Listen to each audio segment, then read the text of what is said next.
Hey guys, in this video I'm going to show you here how to increase your font size inside your Notion app. If you find this video helpful, please consider to like this video and subscribe to our channel. In saying that, let's just jump straight into the video. Okay, so what I'm going to do is open up Notion and you can see what my current font or text size is at. So in order to make this larger and easier to read, what we need to do is open our Power Settings app on our phone. From here, you want to scroll down and click into Display. Once you're inside Display, once again scroll down and click into Font Size and Style. Once we're inside Font Size and Style, again, if we look at the bottom of the page here, we've got a slider under Font Size. So if I move this slider to the right, it's going to increase the font size by that amount.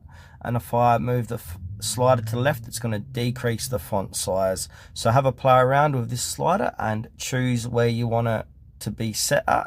Once you're happy with your decision, go back and then you need to open up Notion, and then the font size will be increased according to what you've just set it.